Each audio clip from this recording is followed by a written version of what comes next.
Our prayer every day should be when God remembers us, when God answers our prayers and is taking us from the point where we are to a greater point, may we never be involved in an accident or be involved in a temptation that's going to take our life or even the life of someone so close to our hearts. This is the story of Honorable Mbazulike Iloka, the transition chairman of Nnewi North local government area of Anambra State in Nigeria that was accused of killing his wife on August 7, 2022. According to the story we heard, on August 6, 2022, Honorable Iloka and his wife Chidebere, that everybody knew as Adibuku, went for an event. And at a point in the event, Honorable decided to go for his side chick. He wanted to take his side chick out, which Chidebere intervened and tried to stop him to no avail. So the next day being Sunday, they had this heated argument because of the event of the previous day. An honorable God anointed hit Chidebere and she died on the spot. When the family members were invited that Chidebere died, they noticed that Chidebere had bruises all over her face and she was taken to the hospital. And Chidebere brother decided to write a petition to Anambra State Command indicting Honorable Mbazulike Iloka of killing his sister, and he was arrested. And he was taken to state CID in Oka. When this news hit the media, everybody were sad that how will Honorable that were just installed few days before would just stand up and kill his wife just like that. The news did not go down well with the governor of Anambra State, Governor Charles Soludo, who acted swiftly and relieved him of his appointment as the local government chairman, and he remained in the police custody on the 11th of August. On August 12, 2022, Honorable Mbazulike decided to give his own account of the story. What happened that led to the death of his wife against what the media were portraying? In his press release, he described his wife as his king, his solace, his rock, his guardian angel, the custodian of his life, and the sole signatory to his account. That is giving a picture that the wife was everything to him. How will he look at this life, which was his wife, and decided to kill her? But what happened was that on that Sunday, when they woke up, they had their morning devotion and they went for their daily events. He had to attend to the physical ones, while his wife Chidebere had to face the financial one. Remember, he said Chidebere was the sole signatory to his account. And at a point, he decided to call Chidebere to know how she was. But when she picked the call, he noticed her voice was not good, which he asked her what happened. And she said, oh, she was not feeling so good, but she had already taken painkiller. When he finished what he was doing, he returned home with his friend, Mr. Ikemefuna Edokwe, and beckoned on his wife to give them food. The wife obliged him and asked the maids to get the food ready for the husband and his guest. And at a point, the wife was coming towards him like 50 meters, and the wife screamed in a very loud voice, fell, and hit her face in the concrete wall. The wife was still trying to gain her balance when she eventually hit her forehead in the cement slab and in the iron that was there, and that led to her death.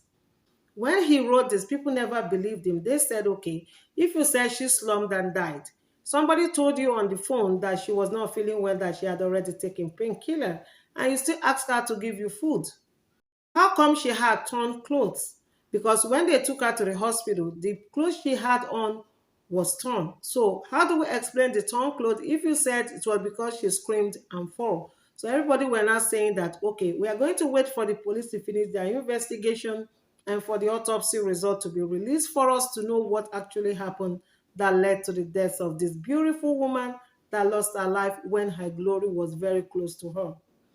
So on August 16, 2022, Mr. Uchenna Ezenwoye, Chidebere's brother, made a petition to Anambra State Command, withdrawing his earlier petition that Honorable Mbazulike killed his sister, that the autopsy result was out, which revealed that Chidebere died of hypertension and not domestic violence.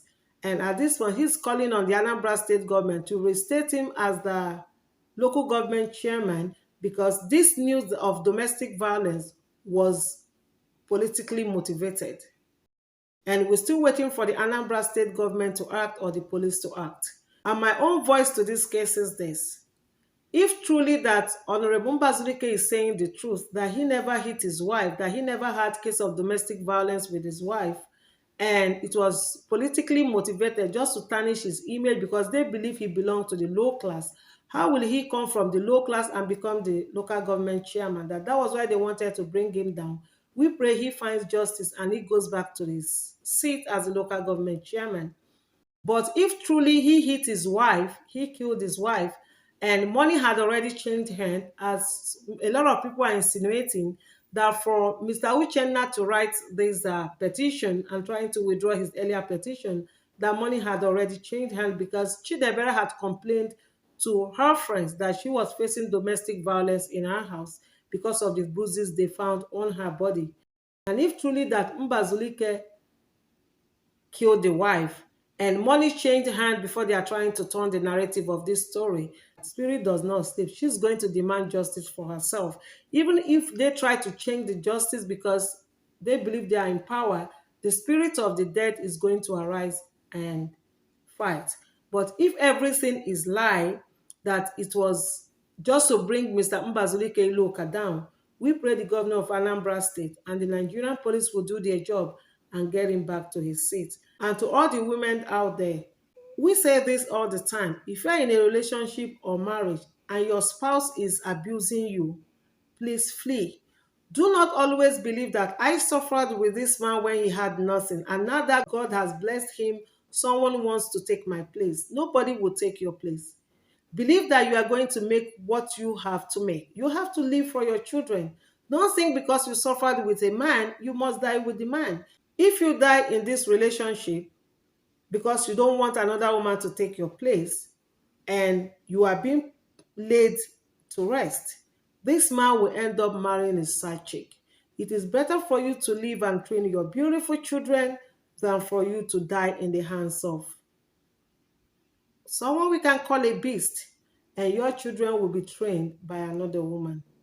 Do not forget to like our page, share a story, share your thoughts on this story, and stay subscribed so that whenever we upload a new video, you'll be the first to be notified.